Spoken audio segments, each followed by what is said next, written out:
Hello, everyone. Welcome to another episode of Burn Your Boat's Wealth. My name is Clark, and as we've talked to you before, David and I have decided to bring you more content. And when we have a topic that's just kind of a quick hit topic, 10 minutes or less, we want to hop on here, get in, get out while you're on your morning jog. And so today, I wanted to talk about something that has really been irking me. And it makes me really sad to actually talk about this topic because I used to be a huge believer in this type of creative negotiation, creative buying of real estate. So today I'm going to talk about why creative deals can potentially be really, really bad for you, the end buyer, and what you can do to kind of avoid pitfalls, avoid huge things that could derail your investing career right out of the gate, right? So you might have heard in 2022, interest rates started going up. People slowed down buying, and there weren't as many cash buyers. And so what happened is you started to see a lot more called creative deals. And creative deals is just a kind of a general terminology for many types of deals. So you can do subject to deals, you can do novation deals, you can do lease options, lease wraps. There's a whole bunch of different ones. Today, I'm going to focus on one, though, that I'm really concerned with for all parties involved, okay? And that's called a sub to. All right. So what is a sub to? Sub to is actually short for subject to. And what that essentially means is that you, the buyer, are buying a property subject to the existing fill in the blank. That could be an existing mortgage. It could be existing code violation liens, something on the title that is there now. You're actually going to kind of take that over. Okay. And when the interest rates started going up, if you saw there started to be properties that were selling where they said, hey, we'll let you take over that mortgage rate of 4%, right? When the rates were at 6 or 7. So it was very, very appealing. It was definitely the flavor of the day, right? And I look at my inbox, every single day, I get 5, 6 deals sent to me from wholesalers usually, sometimes realtors, but mainly wholesalers that say $20,000, buy this deal subject to the existing debt, right? And I'm concerned. I'm very concerned. And here's why. So a subject to deal essentially is I'm going to buy, let's say I'm going to buy a property for $200,000. Let's say that there's an existing mortgage of $150,000. Okay. So I'm going to buy that deal. The name of the mortgage will stay in the seller's name. So if Bob White owns the property and Bob White has a mortgage in his name, I'm going to buy the property for $200,000, but I'm going to continue paying the payment as if I was Bob White on the $150,000, and then I will provide upfront cash, whatever it may be. Usually, it's somewhere in the range of $20 to about $50 to $100,000, depending on the size of the deal. Okay, so in theory, as long as I pay Bob White's payment on time, his credit isn't impacted, and hopefully, I have a deal that works. Okay, now here is the problem: is that whenever you have an investor, right? Have you ever heard the slogan is that you make money when you buy, not when you sell? Okay. So this whole kind of subject to, sub to strategy is saying, okay, if I'm going to pay you, Bob White, $200,000 for this house, even though I need to buy it as an investor at a discount. So maybe I need to buy it for $150, but that means that Bob White's not going to make any money, and that doesn't make him happy, right? But what's happening is that now I'm having to overpay. I'm not having to, but a lot of people I'm seeing are overpaying. Maybe they're paying 190, 200, maybe even more than that. Okay, now that's okay in theory, because then I could say, well, Bob, I will buy your property for 200,000. However, I need my terms, right? So I'm giving you the price that you want, but I need terms, right? Because usually you're used to cash buyers where we say, look, I will give you a lower price. You'll take a discount on the price, but I'm going to make it fast. It's going to be easy. You're not going to have to make any repairs. You're not going to have to move anything out. And so the seller says, okay, I'll take less of a price, but I want it now. I want you to close quickly, right? Well, this is the opposite, right? So I say, hey, Bob, I'm going to give you more money for your property. However, I need my terms, and my terms are, let's pretend that I'm going to keep it as a rental property. I need to be able to make $400, $500, $600, $700 a month cash flow because I'm buying it at full price and taking all that risk, right? The challenge is that what's happening in this market is that price or terms scenario that I just laid out for you is not happening anymore. Okay. So when I get a deal sent to me, I'm going to use the same deal with Bob White. It'll say 200,000. Maybe I have to put $30,000 or $40,000 down on the to buy the property. And let's say the rent is $2,000 and the mortgage payment is $2,000, right? So here's what I'm seeing is that people are overpaying for the asset. Okay. Number one, big time risk. You're adding so much more risk when you're not getting a discount on the deal, because that's the one thing that can save everybody's ass when they're an investor, whether the renovation went bad or the tenant went bad. As long as you bought it at a deep enough discount, you usually can get out of it without having to come to the table with any money. Okay. But in this case, in these sub 2 deals, a lot of people are paying full value for it, if not more. And the mortgage payment is too high against the rent, and it's not renting for enough, and you're actually just making $100, $200, you're breaking even. So now you have no equity and you have no cash flow. That is a recipe for disaster, okay? So what some of the mistakes and the problems that I'm seeing is that people are using not long-term rents when they analyze these properties, okay? So if Bob White's house for $200,000 rents for $2,000 a month, but then the wholesaler is saying, yeah, but if you Airbnb it, you'll get $3,300 a month, okay? Do not do that. Like, do not use short-term rents to justify buying this, because then you'll get cash flow. You're just adding risk on top of risk, okay? So do not bet on midterm rental rates. It has to pencil out. It needs to cash flow as a long-term rental so that you can pivot back. Let's say you try the short-term rental and it doesn't succeed. At least you can go put a long-term tenant in it and cover your payments, right?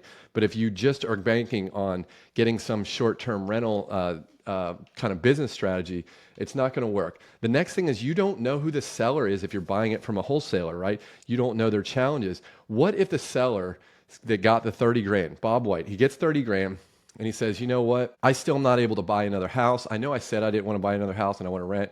Now I do. And he's like, you know what? I think I'd rather just call the bank right now and say I want to close out this loan, right? Well, now that creates a huge problem, because the bank is now aware that Bob White doesn't own the house anymore. The new buyer that now owns it, even if they were paying every single month on time, now the new buyer that could have been tipped off with the bank, and the bank may come to the buyer and say, hey, I never approved you. I approved Bob White, and you need to pay this thing in full. Remember, the property that doesn't cash flow, that you paid full value for, now you have to come up with a new loan at 6-7% instead of Bob White's 3.5% that he had. So that's another thing as well too. One of the huge, probably the biggest mistake I'm seeing as well too, is that if Bob White's property rents for $2,000, okay, and the mortgage is $2,000, you're not factoring in all the other expenses, right? I typically will factor in right now, if I'm being honest with myself and being honest with everyone listening, is that repairs run, a lot of people will put 5% in. If I want to look across my portfolio over the years that I've owned rentals, it's probably closer to 10%, if not more. So 10% for repairs, 10% for vacancies, right? It's harder to get properties rented right now. And then I'm not managing it, right? That's not a scalable business model for me to manage a bunch of my own rentals. So I'm going to pay a property manager of probably 8 to 10%. That's 30% right there. So if my rent is $2,000, okay, I'm immediately paying 30% off the top to property management, to fixing stuff, fixing the faucet when it breaks, fixing the different repairs, and then adjusting for vacancy, right? And just because you don't have a vacancy in year one doesn't mean that in year two, it'll go 2 months without being rented, then cross over and provide the year one vacancy that's really what it needs to be there for. And another thing too is that when you're buying these creatively, I'm just going to be flat out honest, you're just being lazy, right? It takes time, effort, money to get good deals, right? You usually have to spend money on marketing. You have to make a lot of calls, make a lot of offers, okay? If you're just taking these deals that don't have any equity, they have no cash flow, you're being lazy and you're setting yourself up for failure. It's going to be so much easier for things to go wrong and for that property to not be successful if you're buying with these current strategies that I'm seeing with so many people. And the last thing too is that there are always exceptions, right? If you go on in Google or YouTube, creative financing, you'll see Pace Morby and you'll see how these guys are doing it.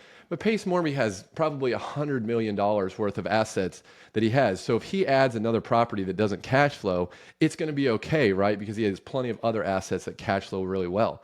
If you're listening to this and you own one rental property and you add a quote unquote sub 2 rental property to your portfolio that doesn't cash flow much, well, that's a huge deal. That's going to impact your entire portfolio in a hugely negative way. And I just need everyone to understand how many ways that this thing could go wrong because people are making these mistakes. So what do we do? How do we fix this, right? So we have to put guardrails if you're even going to consider these deals. If you're new into the sport of investing in real estate, I would probably just say stay away from them, period. But if you hear this and you're like, okay, I understand that. Here are the things I would avoid. Very quick. Do not buy sub 2 properties to do short-term rentals that the long-term rent wasn't factored in. So again, if you can't get a rental, okay, for $2,000 a month, minus 30% for what I said before, vacancy, repairs, and maintenance, which means you've got $1,400 left of money, right?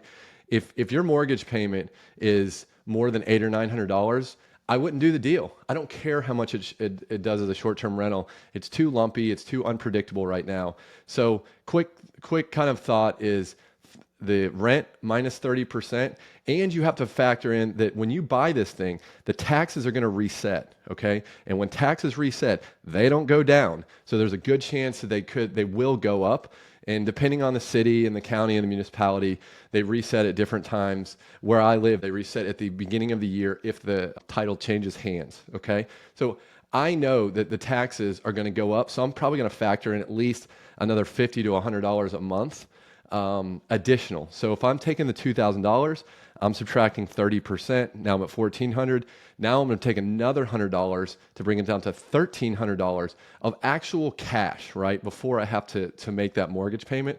So if my mortgage payment is more than $800 or $900, I'm passing. Okay.